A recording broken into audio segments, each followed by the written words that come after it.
What's up, guys, and welcome back to the Heat Check podcast. It has felt like forever since we have done this, but we got a huge slate of content coming up in these next couple of weeks. It's not really season 2 yet. We're not going to start that until next season starts, but this is kind of that middle ground. So this week, we're going to be talking about the free agency winners and losers. Next week, expect us to talk about the mock drafts and everything that we've got coming up. And then the week of the draft, of course, we'll be talking about who we think pretty much are the winners and the losers and given our draft grades and all that. But let's talk about free agency. It has been huge for both the NFC and the AFC.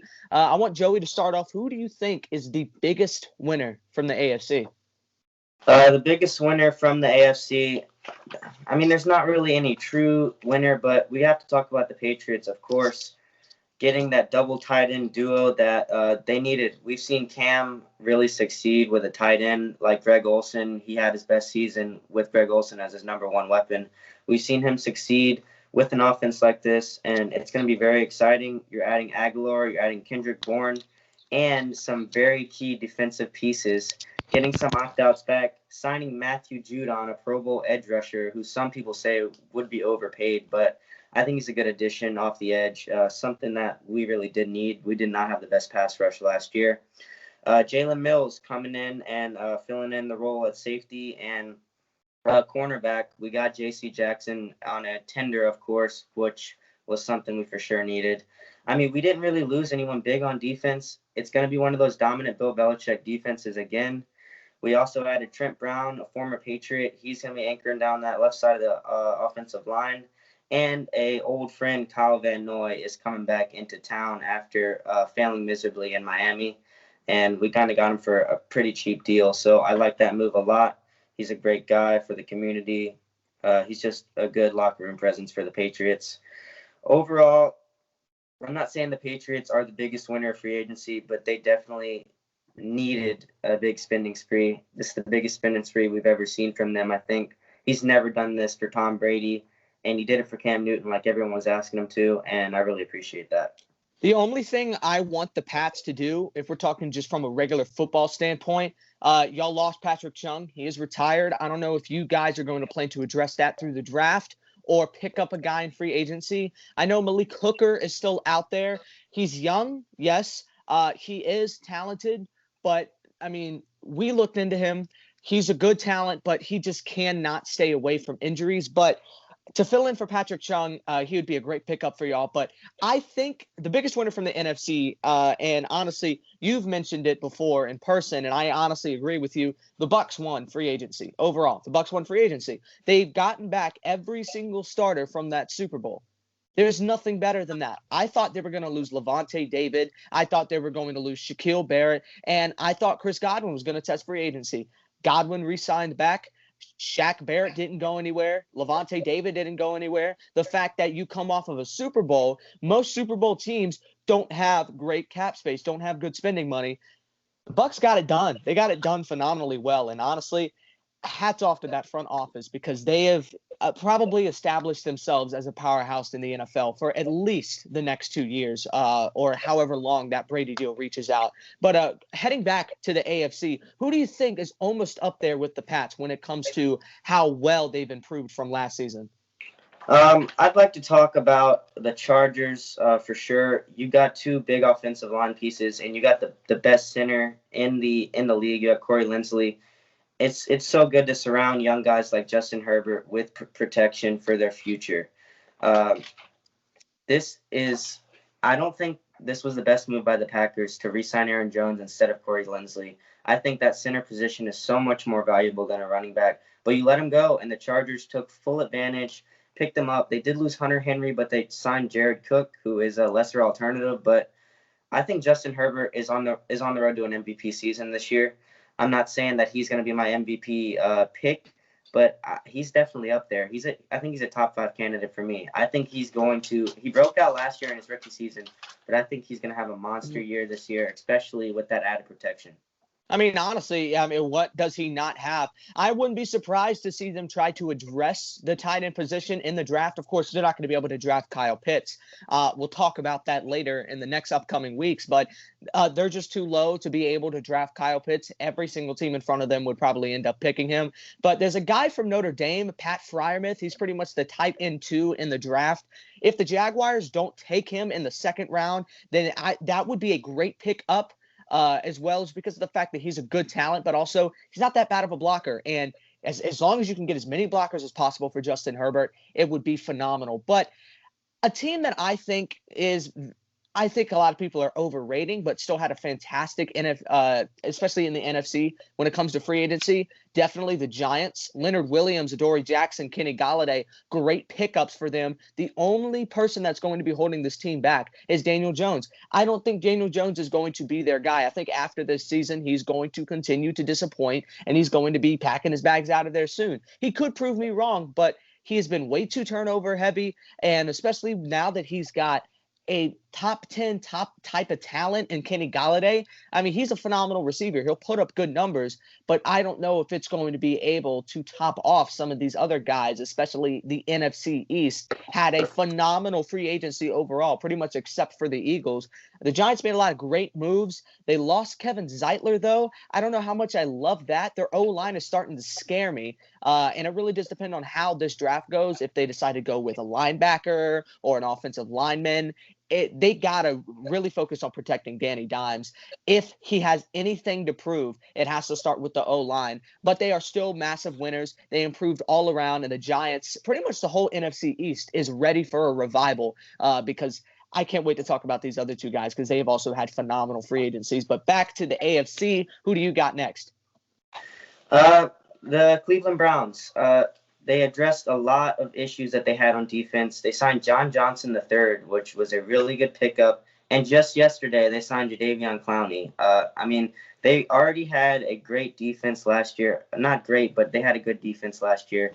They made a lot of improvements, coaching-wise, stuff like that. They go out and sign McKinley. They got Troy Hill, Jadeveon Clowney, and, of course, John Johnson III, who is a serviceable safety. You needed to replace old Sendeo out there. He was just getting burnt in coverage all year. So they did replace him. And I'll be talking about the Browns a lot this year. Brett knows that I like them a lot this year, along with the next team I'll talk about after Brett goes through his. Going back to the NFC East, I got to talk about the Cowboys. I mean, the biggest free agency signing of it was Dak. I mean, you can't deny it. The most guaranteed money for any player of all time. That's the biggest free agency signing, and that was our main goal. But I love the fact that we straight out went for KZ and Keanu Neal. Keanu Neal is a Pro Bowler. He's a hard-hitting safety. He's a good guy to fill up in the box, and I love that. We haven't had a guy like that in forever. The last time we had a good safety, pretty much we were good. And I love Keanu Neal as well as DeMonte KZ, co-led the league in interceptions the year prior to last. I mean, what more could you ask for out of a front office? We have been screaming for a good safety, and we finally have addressed that. And I love the fact that we're still going with Dak. I'm not surprised, but I like the fact that we're still going with him. On the cornerback side, I expect us to address that in the draft. But if that doesn't end up happening, I would expect us to go for a guy like Casey Hayward, who is still out there, or maybe even Richard Sherman. But I've seen some news floating around that he might go to some other teams. But all in all, I think Dallas had a fantastic free agency. There's not much you can do with that talented roster on offense. On defense, they're going to have to go with more of a youth movement. But I'm excited. I'm excited to see what Keanu Neal and KZ can bring in, and I love the fact that we finally upgraded that safety room. Back to the AFC, though. What do you got? The Vikings. They needed defensive pieces, and they went out and got it. They have a top 5 offense. I think they're going to win this division this year, and I don't even think it's close. They have a good coach, a good defensive-minded coach. He went out and did what he needed to this year. He got Xavier Woods at safety. Mackenzie Alexander returning to the Vikings. Patrick Peterson. He's old, but he can get the job done. You're getting Danielle Hunter back after a long injury season last year. You're getting back Eric Kendricks. You're getting Dalvin Tomlinson, a very good defensive tackle, good run stopper. You did lose Anthony Harris. That is a big loss, but I think these improvements on defense are going to push the Vikings to the top of that division over the Packers. Yes, of course. I don't know. I just really like the Vikings this year, and I'm probably going to pick them to go to the NFC Championship, if not the Super Bowl. Same thing with what I said earlier about the Pats addressing, their safety problems. I don't think Xavier Woods was the best signing. There's multiple times after games that he straight up said that he wasn't trying his hardest in games, and you never want that in your locker room. Now, that could just be situational. It's whatever. He's not on the team anymore, so I couldn't give a damn. But I would have loved to see them go after Malik Hooker. Perfect replacement for Anthony Harris, or hell, even just re-sign Anthony Harris, because you definitely don't need a strong safety, because Harrison Smith is still a Pro Bowl, maybe even all-pro caliber, depending on how much he has left in the tank. He's still one of the best strong safeties in the league, hands down. And I think the Vikings are going to be a good team winning the division. It's hard. The Packers are still a good team, maybe not a championship team, but they are still a good team. But for me, heading back to the AFC, since we're switching places here, I thought the Chiefs were going to have a downfall, especially after last season. Their line just was getting injured too much, and they weren't cutting it. And then all of a sudden, Joe Thuney and Kyle Long basically fell right into their laps. Kyle Long came out of retirement, who, if you don't remember him, he was a fantastic lineman for the Chicago Bears, has been retired for, I think, a couple of years now. He hasn't been in the league for a little bit. And Joe Thuney, one of the better graded O-linemen in the entire league. I mean, of course, Joey knows from experience, Thuney was the best lineman the Pats have seen in quite a bit. And for the fact that Thuney and Long are coming over to the Chiefs, they're still remaining a threat. They improved their O-line from last year. And, honestly, Patrick Mahomes is just sitting in bliss, because he knows what it's like to not have blockers, and he was sick of it. He played one game without blockers, and he wasn't going to have it anymore. And the Chiefs really did listen to him, and I feel like they had a fantastic free agency with these two signings alone. All right, well, I'm going to get into one of my losers here from the AFC. I'm going to talk about the Raiders. You lost Trent Brown. You traded Trent Brown. You traded Rodney Hudson. Your two best linemen, pretty questionable. You lost Aguilar, you lost Tyrell Williams. And you overpaid Yannick Ngakoue, in my opinion. I don't think he's worth $13 million a year after his production had just fallen off severely since he's left the Vikings. And you signed Kenyon Drake, which could be a good signing. You got a two-headed monster, if you want to call it that, with him and Josh Jacobs. I don't think the Raiders are going to be. They weren't good last season, but I don't think they're going to be as good as they were last season. What did they have, 7 or 8 wins last year? I don't even know if they're going to get back to that this year after losing key pieces this year. I don't understand the Kenyon Drake signing. It's pointless. Just run with Josh Jacobs. You dismantled your O-line for nothing. Honestly, moves like this is what gets head coaches fired. And John Gruden is a legendary head coach. I mean, he's just really well known. But this could get him fired. Like, this is not good. He's pretty much digging this hole for the team, has fallen in, and I don't think they'll be able to get out. But I'm going to address my last winner here for the NFC before I get into my losers. Got to go with the Washington football team. Huge. As much as I hate them, they had a really, really fantastic free agency. Bringing in Fitzpatrick, addressing that QB problem.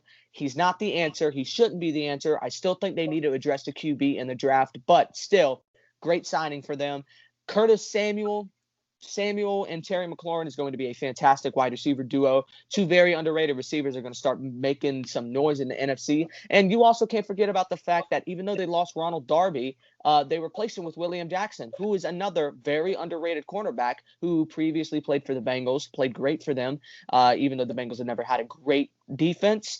William Jackson was one of the shining stars on it alongside Jesse Bates. And just another improvement to the fact that I don't think any of these NFC East teams are going to be, almost winning the division with 7 wins or 6 wins or whatsoever. I expect all of these guys I expect at least the football team and Dallas to reach double-digit wins. The Giants, Daniel Jones scares me. 9 wins is probably where I see them going. But honestly, Washington and Dallas is going to duke it out for the NFC Championship this year. NFC East Championship, I mean. And I don't know who's going to win. Honestly, great defense versus a fantastic offense. It's going to be interesting, but that's the great thing about free agency. And the NFC East had a fantastic one at that. All right, well, I'm going to jump to the NFC here to talk about another loser. You were probably going to talk about them too, but it's the Bears. You signed Andy Dalton, which was just the wrong move. You had the opportunity to go out and get Russell Wilson. You had the opportunity to go out and try for Deshaun Watson, but Deshaun Watson is just another topic right now. But you lost Kyle Fuller. And to be competitive in the division you're in right now with the Vikings that I've been talking about, with the Packers, you had to make some moves. And I just don't see them even making a wild card spot this year. They're not competitive enough to be able to compete in the division they're in right now. They didn't do enough. And it could have been a smart move because the division is stacking up around you. You might be preparing for drafts in the future. So I don't know what the Bears' plan is for the future, but they got to get something figured out here. And the Andy Dalton move, it just wasn't the smartest move for the future. I don't know why they did it. I mean, they honestly could have just used that money to address, I don't know, maybe get a wide receiver. You don't have to get a big name wide receiver, but bring in a guy you did franchise tag Allen Robinson, but doesn't look like he's happy with the franchise tag. He wants a long-term extension, or he's going to hold out. He's going to leave. Like, y'all should have probably just let him go this offseason and just let him do whatever instead of holding him there hostage. But honestly, you were talking about Seattle. I think Seattle's probably one of the biggest losers in this free agency, just because the fact that your star QB, the greatest QB y'all have ever had, has publicly came out and stated, I will request a trade if you do not give me offensive linemen. You're not addressing anything on defense. You're not addressing anything on offense. I believe they re-signed Chris Carson, but guess what? He isn't a blocker. Your O-line still sucks. Your secondary is still very sub. You lost the only good cornerback you had in Shaquille Griffin. That is horrendous. I don't like the fact that Seattle is just not getting O-linemen. Because guess what? You can't draft any because you let go of your first round pick. And so now that you're going to be in the back of the second round, if you even have that pick, I'm not sure. Guess what? It's not going to be a good enough offensive lineman. Seattle took a massive L here. And honestly, if I'm a Seattle fan, I am scared. I am very scared because you have a fantastic wide receiver core, but you don't have enough time to just keep Russell Wilson from not having to run around every millisecond, every play. He's not having any time to even think over a play. And this front office just doesn't like to monitor O-linemen and bring them in for a visit. I mean, that's not how you run a franchise, in my opinion. Yeah, my last team was also the Seahawks. I mean, when you have one of the best quarterbacks of all time, you got to listen to him. He's done so much for your franchise, and you're just going to disregard his wishes. That's just you can't treat your star player, you can't treat your franchise quarterback like that. You have to address the needs of the team, and the needs of the team was offensive line. I think now people might disagree with me on this, but going back over to the AFC, when it comes to the losers, of course, I had the Raiders as my biggest loser. But I think the Colts had a piss poor free agency. Not the fact that they didn't sign it, not the fact that they signed people that didn't make sense. They didn't sign anyone. The only person that they made a trade for was Carson Wentz. And yeah, you can say, well, their defense was so good. Why would they need to sign anyone? They re-signed T.Y. Hilton. That's good. Y'all lost one of the cornerstones of your offensive line with, I believe his name was I can't remember how to say his last name. I'm not going to mess it up, but he retired. You need a guy at tackle, and you still have one of the better offensive lines, yes, but you need to re-sign a guy at tackle. I think they should have been more aggressive with their receivers. Carson Wentz, I don't feel like I mean, he was a good trade for them. Of course, they did get him for, pocket change, and I feel like he'll be better. But y'all still need a cornerback because y'all lost Xavier Rhodes. And from what my memory was, he was the best guy over there. And I don't think they've re-signed him yet. I was expecting a team like the Colts with so much money, one of the highest spending monies in the entire league. And the Colts did nothing with it. It's wasted potential. Now they could be waiting to trade for some guys. Who knows? They could be waiting to sign some guys in future free agency classes. But this was a stacked free agency class, and they could have brought in a star receiver to complement Carson Wentz. And I feel like just the fact that they weren't aggressive in that way at all. Hell, you could have gone after a tight end. They didn't do any of that though. So I think all of that, the Colts did not it's not the fact that they went down in talent. I feel like they just didn't improve at the level that they could have. And for me, that makes them a loser. I'm disappointed in them. And if they would have had a bigger free agency, they probably would have been locked for a Super Bowl contention. But that's all from us. Do you have any other winners/losers for free agency? Nope, that's it for me. All right, well, that's all we have for free agency. Tune in next week. We're going to be going over our first round mock draft. We're not going to be going to the second or third rounds or anything. That's way too much. We're going to be doing first rounds, every single pick. We don't think there's going to be any trades. I think this is pretty much the final, format for the draft and where teams are going to pick. So that's the format we're going to be basing off of. No trades, no nothing. Next week, we'll see just how much certain pro days will go down. Justin Fields just had his pro day. We'll see if there's any other pro days to come. And we'll see if any teams make a trade. If they do make trades, then it'll be beyond my belief because I don't think that's going to happen. But I'm excited to do mock drafts. And I'm excited for when the time comes to review, to see how much these teams have changed with the draft. But with all of that said, thank you guys for watching so much. We love the fact that we're back. We're not going to be back for long, but we're excited to finally talk about free agency.